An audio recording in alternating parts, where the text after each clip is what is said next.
What's going on, everybody? Welcome back to the Catching Up with Christians podcast. I'm your host, Coach Dan McCarty, alongside a dear friend of mine, Amy Oberg. How are you doing today?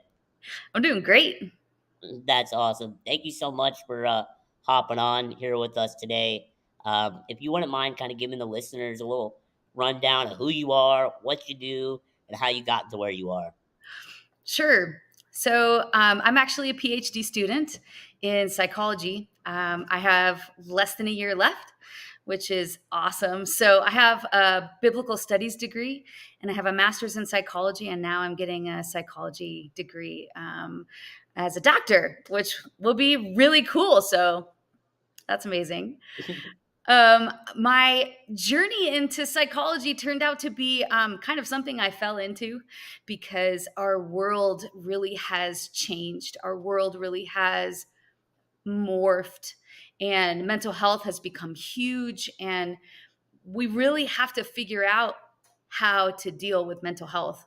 And so I felt like somebody in 2020, I was a women's pastor, and one thing that happened to me in a over a series of like a week was I had a 17-year-old suicidal girl in my office one day, and then the next day I had a 62-year-old hoarder, and then the week after that I had a young lady who's 24 years old come in and she said, "Hey, I just got diagnosed with bipolar 2 schizoaffective disorder. What do I do now?" And Mm. I was like, "I don't know. I have a Bible degree." Yeah.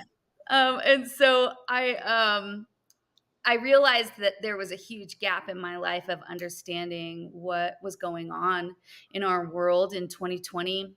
And so I figured I have a soul degree and in the Bible, and it's very much just a heart degree. And then I decided I needed to understand what was going on in the brain and what was going on in the body. When we talk about like anxiety and mental illness and how those all things function together, because God says that we're made mind, body, and soul, and we have to attend to all of those things.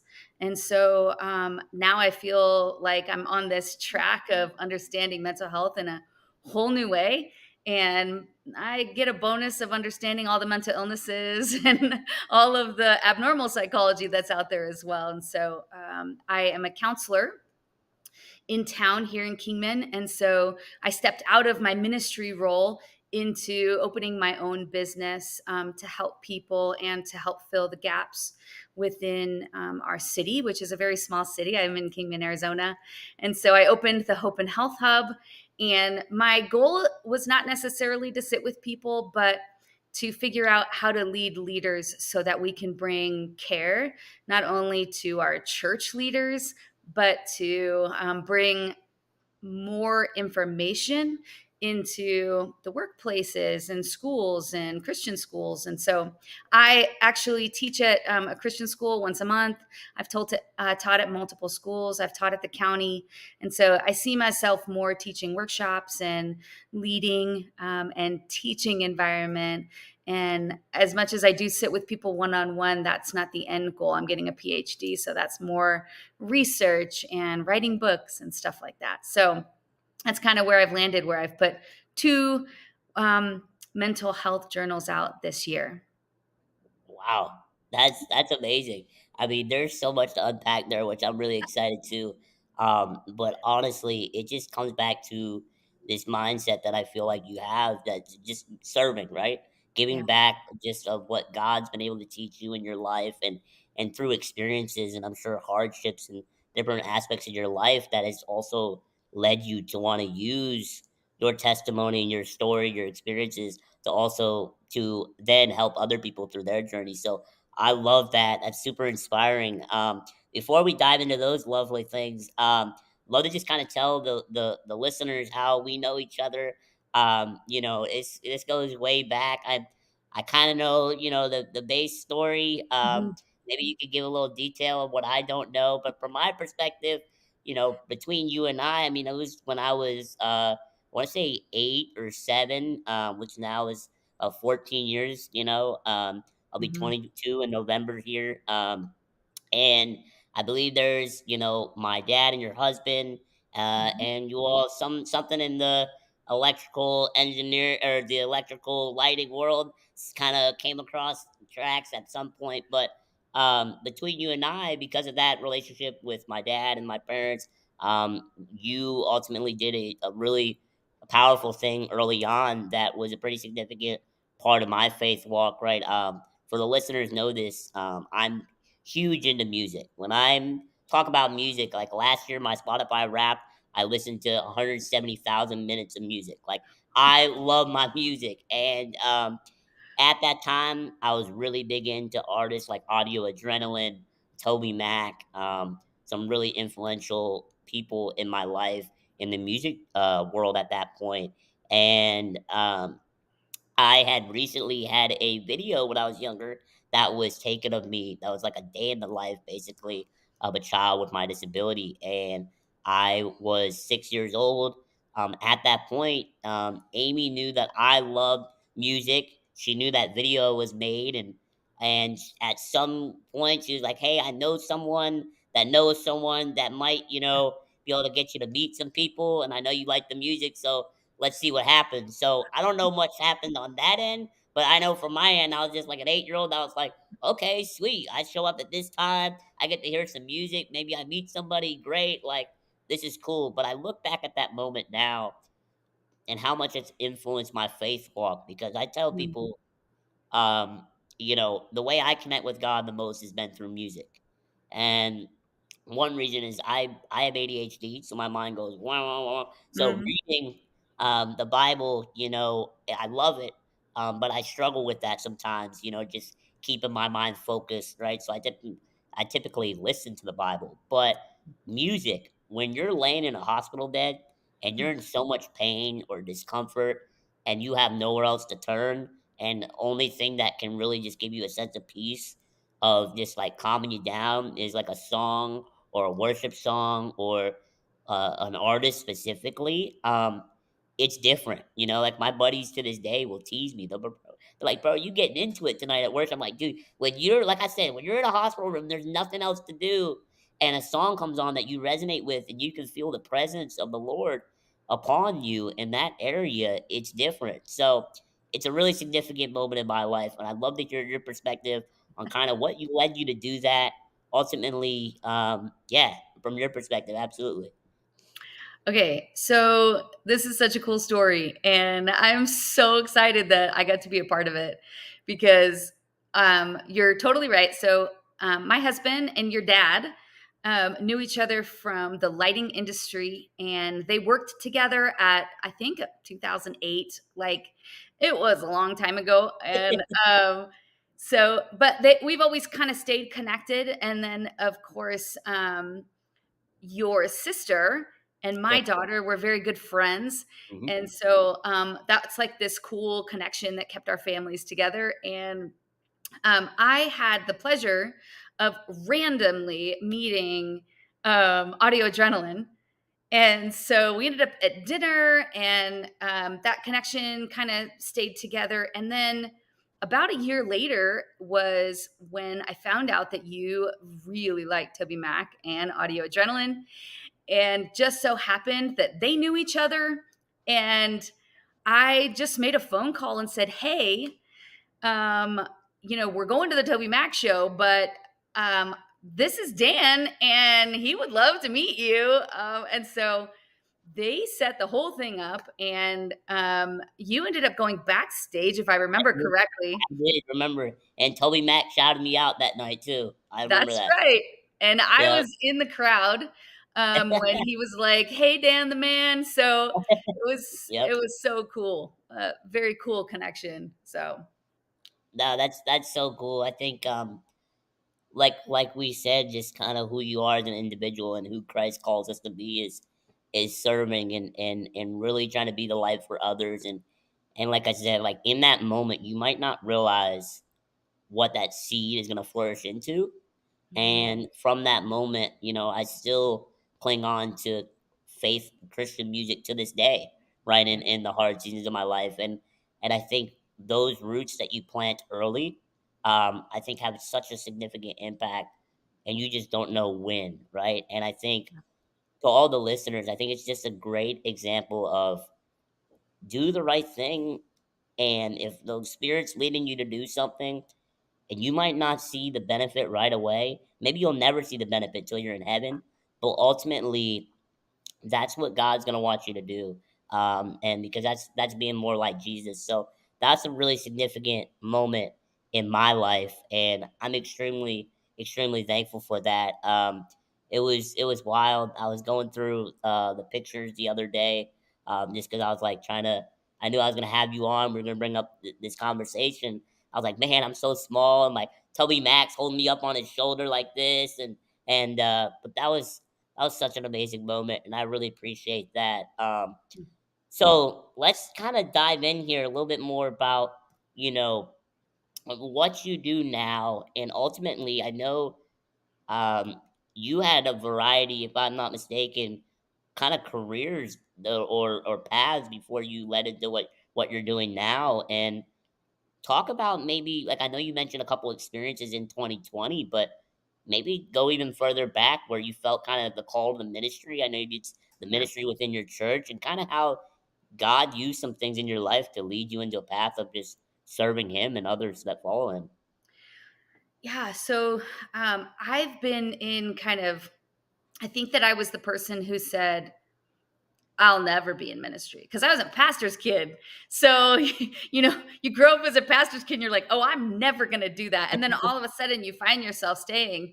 And then you're like, you find yourself being a leader. And I ended up, when I was, I don't know how old I was. I was probably 27, 28 years old, where I kind of got into a space where I was like, okay, God, what are we doing?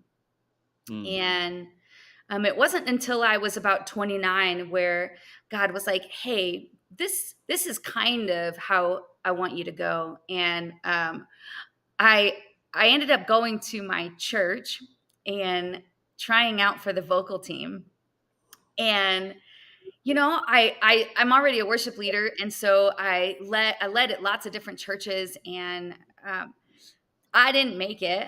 Uh, and so it was really hard because I was like, dang, this is my church. And I didn't even make the team. And so I don't let her kind of, fool you guys. She can sing. I've heard it. She can sing. Don't let it fool you all, the listeners. She can sing. I forgot that was one of the many gifts you had, and I remember seeing the videos. Yeah, no, she can sing. Don't let it fool you guys. well, God is so good because I honestly sulked for like 3 months. Mm, And he brought me to Mark, and he basically said, if you want to be made known in the kingdom, then you serve. mm, And I was like, oh, he's getting my heart right. And so I ended up going back to the church and I said, hey, obviously, if I don't fit on the vocal team, that's okay. But where do I fit? mm. And I ended up becoming like that Wednesday night, becoming like a lighting person for the Wednesday night service. And I was like, it was like when they had like RGB and you could like fade them during bridges. And it was before they had all of these massive like production booths. Yeah, yeah, yeah. And within like a month, they realized that I had some leadership skills. And so I ended up becoming a producer for that church for about 5 years. Wow. And God was really faithful in that because a year later there was restoration. I ended up becoming one of the worship leaders there, and it was super super cool. And then that ministry kind of continued kind of my whole path. I led worship for women and kind of became a leader in the women's ministry. And then um, eventually God said, I was like, what do you want me to do with this? And obviously, the music industry is really big for me. I love all of our artists and stuff like that. And God said He just wanted me to feed my sheep. And I said, oh, Mm, okay, in worship. Okay, great. And I just kind of followed that path. And that led all the way up until I ended up moving to Kingman, Arizona. And I ended up getting a job as a worship leader. And so I was a worship leader for 3 years. And then I was moved into women's ministry. I had a Bible degree, mm. so I was qualified. We started this huge women's ministry, which is going huge right now, and it's great. And Praise but God. the transition for me was, yes, you can lead worship with your music, but can you lead worship with your life? Mm, And so I transitioned from worship into women's ministry and became the women's pastor for 3 years. And it was great. And I love that time. I love serving people. And then after 2020 and all of these things happened, it led me to get more schooling. And that mm, has led me into where I am today, which is really seeking how to help people find mm, not only some balance and emotional stability, but also it requires like one to have mind, body, and soul connected in alignment. And so you need the soul piece absolutely. to live healthy. So it's You definitely know, more. oh, I love that. No, and then I think for me, one of the things that I'm kind of in a journey in my life right now, has been understanding that ministry is not just in the four walls. And I think that, there's a misconception sometimes in the, as Christ followers. We think like if we are serving, it has to be within our church. Right. And, I felt called to the ministry a few years back, but I ignored it. I'll be straight up honest. They know it. I was kind of like, okay, but I'm enjoying college baseball. This is cool. I'm serving these players. But God was like, nah, there's something bigger. Like, you got to pursue this. You got to get this. You're talking Mm, about education. I did not like school. I was never passionate about school. And God was like, bro, you need to get your education. You got something bigger on your life that you need to help, like you said, feed the sheep, lead them and those types of things. And so, what I realized quickly was when I started getting plugged in to my central church, I love it. I'm really heavily plugged in there. I'll be an intern here in August. Everything's great there. But what I realized is that it doesn't just stop within that building, and ultimately, you can branch out. Your ministry can look so different. And I think sometimes we attach ministry or serving to a status or a career path mhm. or whatever. But in the Bible, it's very simple, right? Like, as your will for your life, that God wants you is ultimately love others, seek Him above all else, go make disciples, right? And baptize people, and the Father and Son, the Holy Spirit. Like, He makes it very simple what that looks like. And I think as a society, as humans, we have tried to create it as something bigger than what it is. And that's something I'm working on in my own life, right? I Mhm. know we have similar things we're doing now, right? With mentoring and you're counseling, you're doing so many great things, and I'm now embarking on this journey with faith-based motivational speaking, and now doing mentorship, like life coaching. And what I've realized is that's a ministry as well. It's Christ oriented, therefore it's a ministry. And I think sometimes we can lose sight of that, and people can, maybe you can get into the psychology of this. Maybe I'm wrong, but I wonder what the effect is on people, and their mental health and the way they view themselves when they think that maybe what they're doing is less than someone else, right? And I think it's so important to remind yourselves that we're all God's children. We're Yeah. all equal. What we're doing is equally significant as the other person.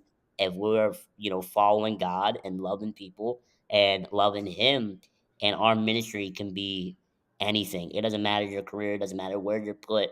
There's no coincidences. God's gonna put you in the right situation at the right time to do His will and His purpose for you, and His kingdom ultimately to be glorified. So I love that because now, you're transitioned, right, from being in the church, and Yeah. now with the Hope and Health Hub, right? Mhm. Now you're branching out, but it's still ministry, Oh, right? yeah. It's still Christ based, and you're still navigating this and everything like that. So talk Yeah. about maybe that transition from going, Mm. I know you talked a little bit about it, but maybe what was your mindset from going to a ministry within the church to now your ministry being without outside of the church? How has that been mentally? Yeah. It's really hard. There's a normal, well, a cultural, maybe societal Mm, understanding that when you're spiritually mature, what you do is you go and you are a leader in the church. mm, That's that's like the normal pathway, and you just become a spiritual leader in the church. And I just don't think that's accurate. And so I feel like we grow as leaders and disciples. And no matter where God has us, I've probably had way more in depth ministry experiences outside of the walls of the church, even though there's this tension of feeling like because you're spiritually mature, you should be in the church. And mm, I also feel like there's a difference in calling. And so, whereas there are some people that are called to a location, and that's their location inside the four mm, walls of a church, and that's where God has called them. I also feel like there are people that are called to the city, and so, or regionally maybe, and so it, those two things don't really meet well because they're mm, different. And so they're not understood well, maybe. And so there's not a ton of clarity when you're a spiritual leader, but maybe you're a leader for the city. And so I want my whole city. And I know that mm, people in the location also want their whole city, except my calling is not for the four walls. mm. And so it's a distinction between the location and the city. And sometimes that's bigger, and sometimes it's smaller, and sometimes it's more one on one, and sometimes it's in a group. And so it just looks different, but both are sacred. And I feel like we also have an understanding that even if you work at a bank, that it's not sacred. And the truth is that no matter where you work, that role is sacred to God. And Amen. so, does that make sense? Absolutely, I totally agree. Love that. Yeah, and I just feel like we give like the four wall leadership a kind of a pedestal of this is where we should be Absolutely. going. And I feel like every part of our world and every role that we're in, if you are a Jesus follower, then your role is 100% sacred, regardless of what the stigma around a spiritual leader in the church is. You killed that. That was so well said, and I couldn't agree more. And that is so amazing. And I would love to talk a little bit more specifically your what health and hope specifically, what is your target, niche, and your ministry area? I know you mentioned a little bit about raising up the leaders, and so they can with the mental health aspect as well, but can you go in a little more detail about kind of what is your mission and what is your why Yeah. and what's your vision? I'd love to hear those three things. Yeah, so Hope and Health Hub is was birthed out of first my calling. Who am I, and what do I want to offer? What is my in my life? If I'm going to offer my life as a sacrifice, really, and as a form of worship, then what do I have to offer? And so the two things that I feel like I have to offer is the hope of Christ and Mm, the understanding of health. So that's where Hope and Health Hub came from. And I really wanted to be a hub for our city and fill some gaps in our city. And so there are three things that I offer. I offer individual counseling. I'm growth focused short term therapy. So for me, I don't see people weekly, such as normal therapists would. And the reason mm, for that is that our waiting list in our city is about 4 months to get into our mental health system or to see a counselor. And so I wanted to mm, be available, and so I do sit with people one on one, but I also offer workshops and I offer support groups. And so, because of the way our culture is, the digital age, all of my workshops are offered online. So, mm, I have four standard workshops right now: the Cloud Tool workshop, Identity and Resilience, Health and Security, and Solutions. And those are four areas where everybody needs help all the time. Like, It's just standard. And so, and then I have some toolboxes that are called wellness toolboxes. That's what I would teach in a support group, somebody struggling with grief, anxiety, or any emotional support needs. Okay. And those are like 10-minute or less tools that can just help build health in a certain Mm, direction. And my one of my pet peeves kind of is we talk about mental health, but a lot of people are referring to mental illness. And when I think about mental mm, health, I think about how can we be healthy in our mind? mm, And so not necessarily just a diagnosis or, I'm more of like, "Hey, well, how healthy are you today?" Like on a scale of 1 to 10, where's your mental health mhm. at? You Yeah, know? And then we can go from there and adjust. So Hope and Health Hub really was birthed out of a mission to be able to not step over someone's mental health to try and give them Jesus, but address the need at hand, yeah. which is how can I be healthy in this crazy world? And what do I need to do? What's my next step? And then I hope that my life shows the hope of Christ. And I Mm, can tell you it has. I have a few clients who have gotten saved and just praise being God. able to, yes, praise Jesus. And so being able to partner with people in their health. And Mm, I believe that God can heal. So for I me, I believe that we don't have to live. We're always going to experience trials and tribulations and pain and the suffering of life, but we can be as healthy as we possibly can through those. mm. I So, love that. And so I'm gonna kind of open up a can of worms or a beans here that I think is really fascinating, which I love. So I'm not sure. I want to botch their last name. I apologize if they ever watch this, but have you seen the father son duo named Cliff Nectilly or Stuart Nectilly? Have you heard of them? They're mm-mm. like these pastors. They're awesome. Well, they go to like college campuses or really anywhere and they'll preach the gospel. But what they do is they'll allow anybody kind of give them any objection they want. And sometimes these students are ruthless. And one of the students came up to one of them and he said, the son, his name's Stuart, he's also a licensed therapist. And in addition to, hey, I believe he's got a master's in divinity. Like he's very well educated in multi different ways. But um, what he was talking about, one of the students was like, "Do you incorporate your faith into your therapy?" And he said, "My wife did. My wife does. Before where I was working, I used to work for an organization, I wasn't allowed to. But Yeah. I had to take a step back and start my own thing where I could." And they asked him why. And he said, I I I I don't know if it was verbatim, but essentially he said it was like I was offering Band-Aids. It wasn't like I was going to the root issue. And he was basically saying a lot of people that are, having, struggling with some of the things, the reason they would go to therapy is what's my meaning? What's my purpose? What's my why? What's going on? And I can relate to that in the sense of coaching. When I was coaching an athlete and I was like, "Hey, let's do this drill." The first thing the kid would do, tell me why. That's ridiculous. Why would I do this drill?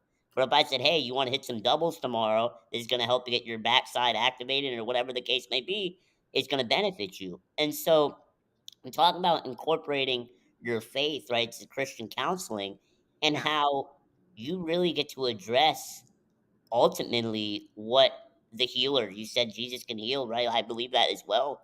Yeah. But it can go together. It's not one or the other.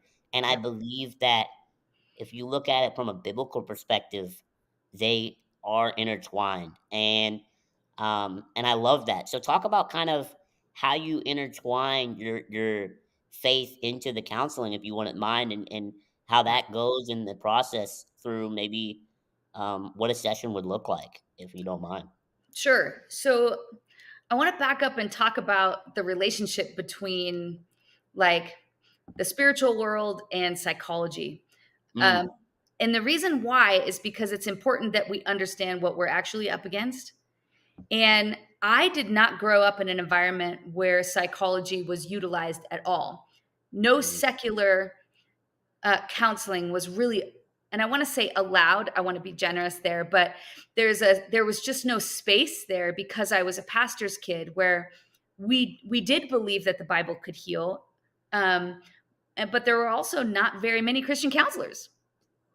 mm, So a lot of the healing comes from groups and Bible studies and worship services and healing services, stuff like that. And when I got into psychology, I had to address this very issue because I had to go, well, what do I believe? And mm, really, psychology is the study of the mind, how the mind functions, and how the mind functions and affects the body, and how the body can affect the mind. That's it.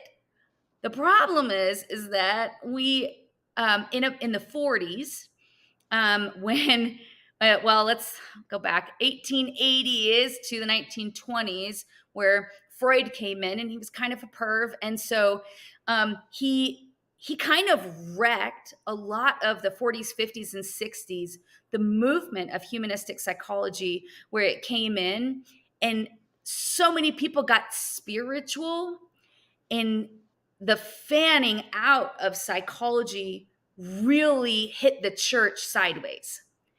And mm, so while there were a lot of really good Christian psychologists like Alfred Adler, and and it, the problem is they just got buried by mm, a lot of weird stuff. So the church kind of was like, nope, we're just we just don't have any psychology because they all got mm, weird.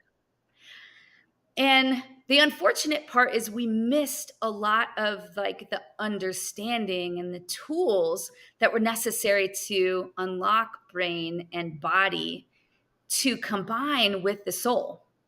mm, And so when I got into psychology, I really had to address like, what did I believe and why do I believe it and why am I learning this? So my choice in this was to go to a Christian university, a private Christian university, because I wanted to keep my faith. And they have done an incredible job of really laying the foundation of psychology so that we're understanding what is going in. So, all the neuroscience and all of that stuff in the brain, how it affects us, and the body, how does the body affect the brain?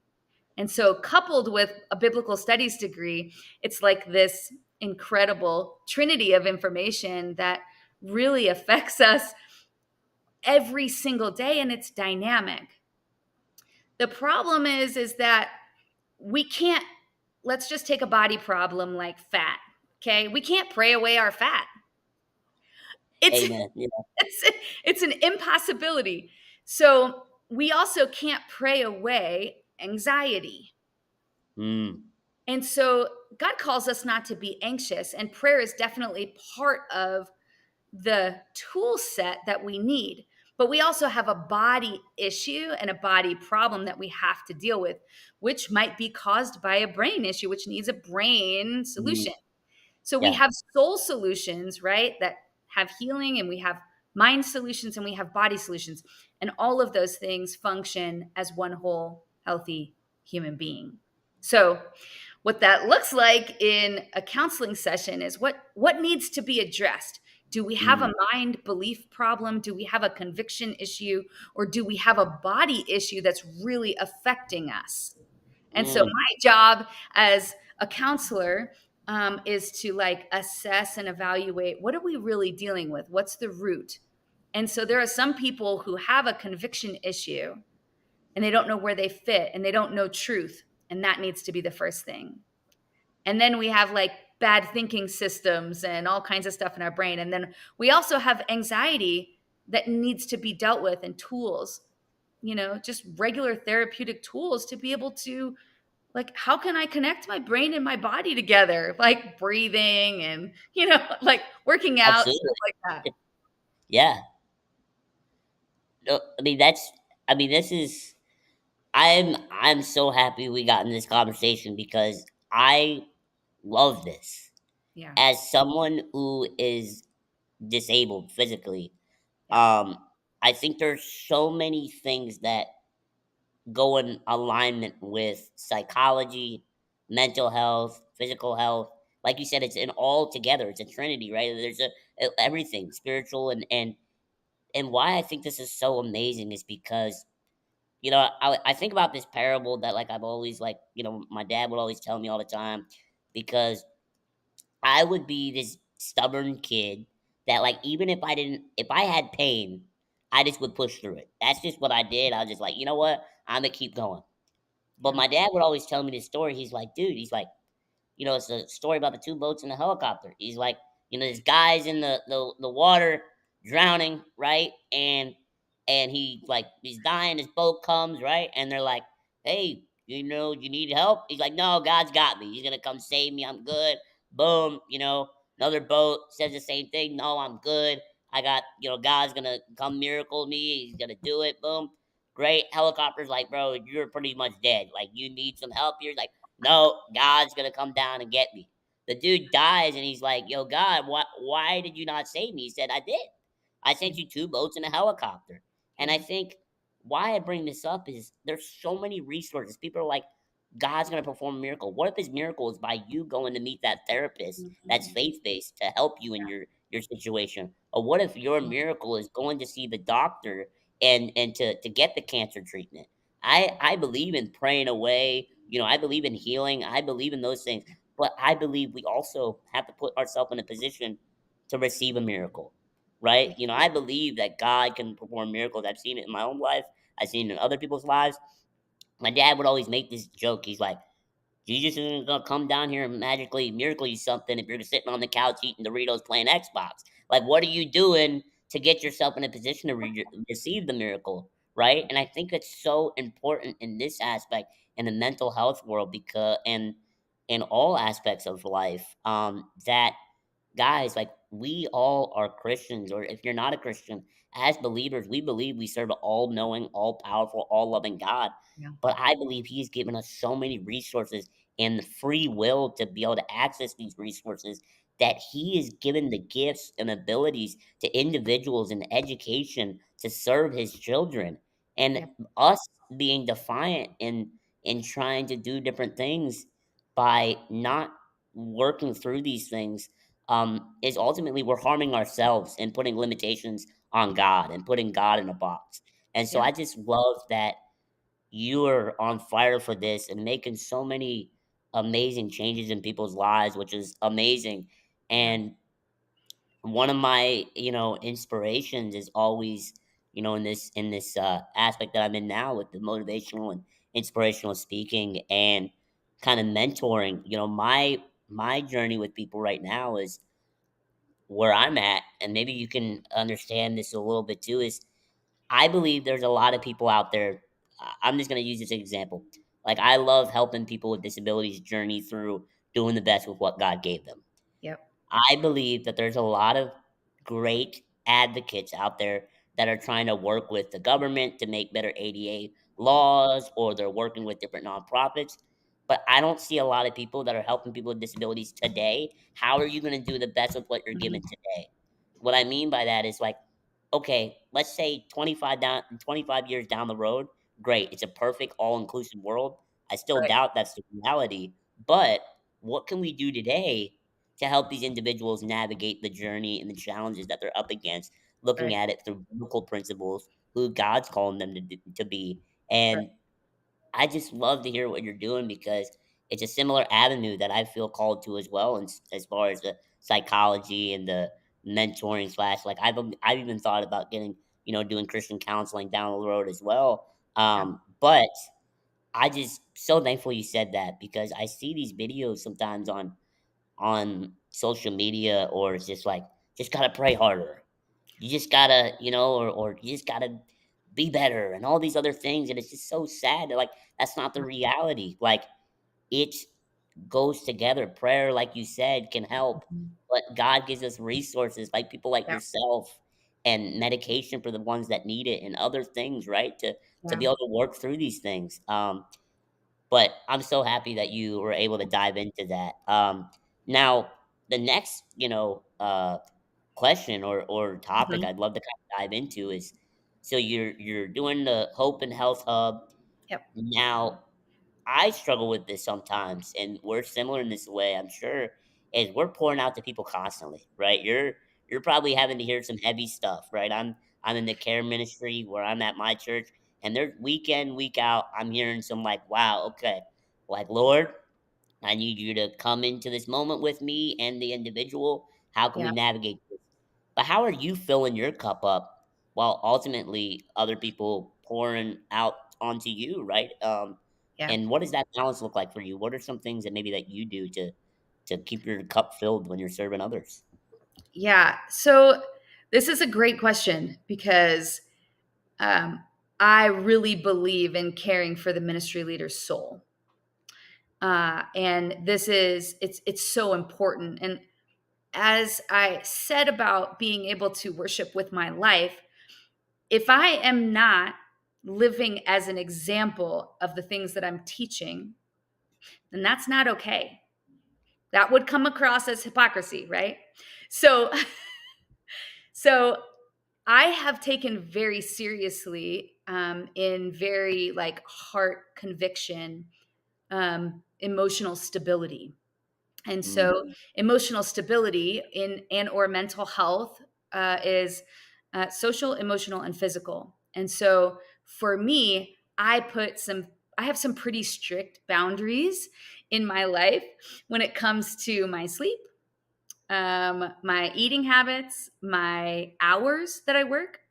um, I really know that there is a never ending ministry, but I also believe that it would be impolite and improper for me to sit down with somebody if I'm not 100%. mm. And while 100% is most of the time not possible, I also believe that if I'm going to pour into somebody, then my cup has to be full. Yep. And so, Bible studies for me are really important. Worship is really important. I actually lead worship once a month for Celebrate Recovery. Woohoo. And Yeah. so We are. they're probably the best worshipers on the planet. And so everyone's so raw and open and like Yes. willing, and it's amazing. So, we'd love to have you out to Kingman to come to our Yes. Celebrate Let's Recovery. do it. So, Yes. but I'm really careful. Digital and social media, my life is very public, and Mm, so my private life is definitely private. I'm careful with what I mm. share about my private life. I'm, a wife, and I'm also a grandma, and I have kids, Woo. and so I know I have two grandbabies, and so, but I don't share a lot of that. So that's something that doesn't get wrapped up in my family. And I also am quite weird. At a lot of weekends, I shut my phone off. So from Friday night to Sunday night, I like to shut my phone off as long as I'm not traveling. I Mm. have a bat phone, what we call it, a bat phone. It's a landline, like it's weird. And so I have a phone that only a couple people have, and they know that if my phone is off, they can call that phone, or you can show up to my house, like if you really need me, you can show up. Um, but it's really helpful for the brain and the soul to rest. I really believe in Sabbath. One of our big words are Mm. Sabbath hard, and so if we're going to work hard and we're going to play God hard, is Sabbath, Lord. I love that. then we really need to Sabbath hard. I don't have my Sabbath hard shirt on, but You have one? Oh, I need one of those. I can get you one of those. Yeah. So, but that's really, I really believe in the principles of taking care of our soul and Mm, taking care of our brain and resting it. Like, I don't really believe our brain was meant for all of this overstimulation, which is mm, why I believe we have so much anxiety. I'm sure. Um, but our bodies weren't either, and we glorify busyness, we glorify working too much and not paying attention to our bodies. And so I'm really careful about those aspects of my life to remain full. I also have good people who speak into my life often and tell me if I'm off track. So it's good. That's awesome. You touched upon some amazing aspects throughout that little part there because I think it's such an important part. I think Um, one of the parts that I wrestle with is you know I'm that person that I don't sleep very well, and Yeah, that in a way it's okay, but it also right. I can understand how I can see when I'm truly tapped into the spirit, when I'm fully rested and yeah, being able to be, who God's really called me to be, or when days I'm just kind of running, just going, right? And you know, you talk about um maybe this is I don't know, just totally came to my head because it's something that I'll just be honest, something I wrestle with, but I'm a very empathetic and sympathetic person. That's just mhm, my who I am. And one of the things that I'm getting mentored through right now is how to journey through. I'm mhm, in the care ministry, so it can be it's heavy, right? We have a 24-hour church hotline at Central, mm, and I serve in that once a week. And it's awesome. It's really rewarding when you get to lead someone through the salvation prayer. You get another one on the ark. Like that is such a rewarding. But on the flip side, 85% of the calls are not those phone calls, right? yeah, And so for me, it's like okay, I'm the person that my dad very well, and I'm a lot like my dad. We're very much solution driven. We want to help mhm, people. yep, We want to intercede, right? And understanding one of the things God's teaching me right now is what you did for me 15 plus years ago, which you planted a seed even though you didn't see it grow instantly. And yeah, one of the things that I am personally right now working through is I know what God's done in my life, and I'm so yeah, excited for other people to feel that same way and to have that breakthrough in their own lives. But I understand that it's taken me 10 plus years to get to this point, right? And I'm yeah. not saying I have it all figured out. I'm not claiming that at all. Trust me, I got my own issues. But None of in the us same do. in the same flip side of that, my empathy and sympathy with hearing people's stories is wanting to try to help them now. And Yeah, it's I struggle putting that boundaries that like there's times where I'm just like, hey, whatever the case may be. And obviously in the church, I set those boundaries a lot better. But outside the church, it's like I'm giving random people my number, be like, hey, I'm gonna get you food, like I got you, like here's my business card, like let's make it happen. Let's do these things. And so how would you, I guess, maybe to me or to anybody out there that is really just serving people, what are some ways you're just like, okay, well, someone once told me that like God puts you into this person's situation for that moment, but once that moment's over, you got to give it back to God. And that's what I continually try to remind myself. It's like for that moment, you're there with them, but after that, you just got to let it go. You got to pray about it, not let it yeah, go like just like, but in the sense like submit it back to God, right? mhm. And I guess that's a big thing that's helped me. But what is some advice maybe for you? I'm sure you probably hear some heavier things, and how do you maybe not let that affect you and trickle into your personal life and set those boundaries. Yeah, those are really, really hard boundaries.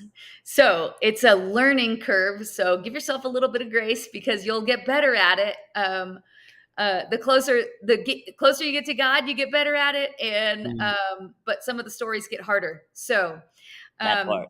this is my process. First of all, I'm a sympath. So for me, I don't feel what others are feeling, and I can definitely be empathetic, but empaths have a really hard time, and so I feel for you because it's hard to do. And this is my process because when you hear that amount of material and content, people's stories, there's like a cable, like a transatlantic cable between you and them now because Mm, you share in their pain. And for me, the moment somebody walks out of my office, I go, "Oh God, I'm releasing them back to you. Please take care of them, give them wisdom and discernment," for every mm, single client, because it's so important that I don't take responsibility for not only their life, but their progress and their process. mm, And it's his. to manage. And I am just this conduit, if you will, this soft place that they can fall, that I can come in and be a part of their story, a seed, Mm, or I can water it, whatever it is. But the moment they walk out of my office, and I use the word release, I'm releasing them into God's justice and God's mm, plan and God's glory and all of his wisdom. So I can do everything in my part, but I still have to release them into God's care. mm. I love that. That's so, and that's easier, I'm sure, said than done. For Because sure. and I know your heart and everything. But that's such. I love the part that you said. It convicted me in a good way. It's like the closer you get to God, the easier it gets. And I felt that now from where I am now, from where I was before, it is getting easier. And so, but it's becoming that full dependence on Him, right? And I love that aspect there. The last two things, I don't want to take too much of your time today. Um, I know you talked a little bit about what you do, setting boundaries and things like that, but what do you do on a day to day basis to keep God at the center of everything you do? Ultimately, your career is Christ centered, but what do you do to stay Christ centered in your Yeah. personal life, your in all aspects of your life? How would you, if someone were to listen, what would you recommend to them to keep Christ at the center of everything they do? Yeah. So I really believe that we're supposed to be in community. Mm, And I really believe that that community is supposed to be equal. And we are supposed to have people in our life who hold us accountable. And accountability is a good thing. We've always made discipline and accountability are like these words. mm, And it's like, no, it's so healthy. And so reading God's word is just absolutely important. I'm an audible learner like you. So for me, being able to listen to God's word is where I land. I also challenge myself a lot. The We did a book hub this year, and so we went from finding God to experiencing God to hearing God. And so right now we're listening to the book Hearing God, and it mm. is phenomenal. It's by Dallas Willard. It's just Okay. amazing. So we're like using our skills to hear God better in our Mm, lives. And I feel like I have a shirt on that says grow anyway. Like there's this point where we have to choose in our life to mm. take usually extreme pain and turn it into exponential growth. And Ooh, so that's a word. it is. And so we have to grow anyway. And so wherever you are in your life, there's a point where you are going to have to choose to grow. Mm, And there's there's power in understanding that you have to grow, but it takes an action. It's not just going to happen. And so I'm not going to just like take my Bible and put it on my head and hope that it falls in. yeah. You know, Yeah, it yeah, doesn't yeah. work that way. So if I am getting closer to God, then I have to do my part in our relationship. Mm, I have to be willing to take the steps necessary. Just like we're spending time together right now, but am I spending time with God? mm, And there's, for me, a conversational intimacy that I have with God that it doesn't ever shut off. It's my mm, life. And so that is a more learned, it's not a human thing. Like it's it's very much, for sure. yeah, it's very much this process of I am willing to grow in my relationship with Christ every day. And that means that not only am I going to do my part, but I want God to do his part too. Mm. And so he gets to speak in and tell me where to grow.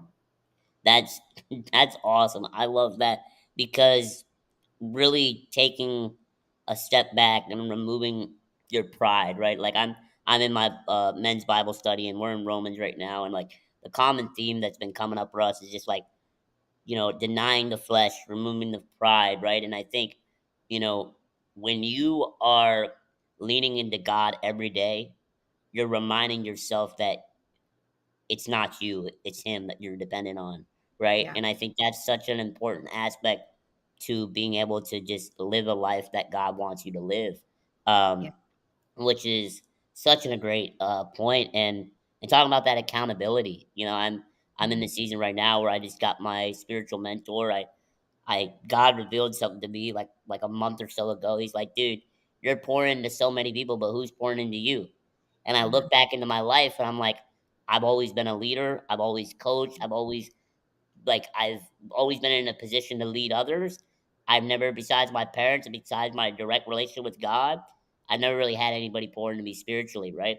And so Mhm. God was like, dude, like you need to pray on this and it's perfect. Like the Lord connect me with someone that's awesome, been on their journey for a long time with Jesus, and it's going great. But I think you hit the nail on the head with that. Is accountability so important, Yeah. right? And you mentioned earlier that by the way that you live your life, by the way your feet move, that's how people will see Jesus through you, right? And I think you need someone in your life to be honest with you so you're not living that hypocrisy, right? Hypocrite lifestyle, right? And ultimately we want to see, you know, we talk about God use us, okay, but are we gonna do what it takes to be ready to be used? Right. And I think that's such an important aspect. So, last thing I want to wrap up here with two things would just be: do you have any last words for the listeners that Mm. just kind of whatever you think we missed upon, or maybe I went on a rant about something that you want to, interject something, and then after that, I'd love to hear anything that you got going on here soon, or any projects you're working on, or anything that you're launching or doing that you want to put the listeners on. Yeah.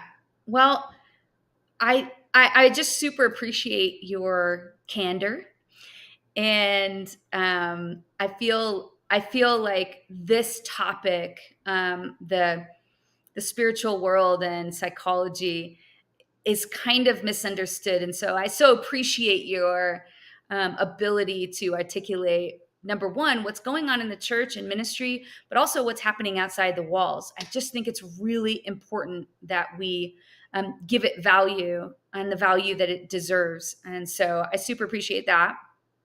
And um, for me, the one thing that I'm working on right now, I have two journals out right now. And I have the Cloud Tool journal, which is like, how do I actually deal with my emotions? How am I actually processing? How am I doing that? And so it's a very simple process. And so I have the Cloud Tool journal. I also have the Cloud Tool journal for marriage that Dennis and I put together. And right now, I am working on the Cloud Tool for Generation Z, which just happens to be you. There you go. So um, I feel as if there's a generational gap that Mm, has happened where some of us older generations don't really understand the mental health field. And so I'm trying to give them kind of the why, how, and the now of mm, Generation Z, which is, why does it even matter? How do we even address mental health? And what are the application purposes? What are the application things that we need to do? How do we actually teach it to Generation Z?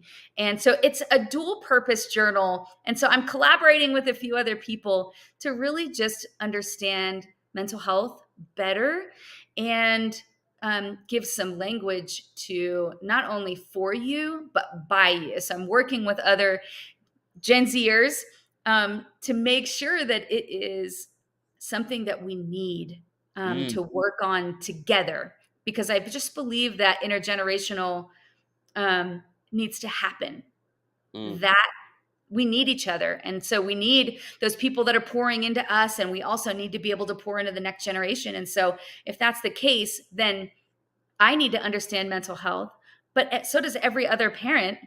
And mm, and you need to be able to explain that to the people who don't understand. And so mm. it's this dual purpose for I love that. Generation Z, by Generation Z, but also a tool that can be used by Generation Z. That's great. I mean, that's gonna do a lot of wonderful things. And I love how it's multi-purpose. It's not just for the people of Gen Z. It's to also educate people of other generations to how they can walk with a person in Gen Z and the things that ultimately they're having to deal with on a day to day basis. But totally random, y'all. But I'm gonna drop this seed in here.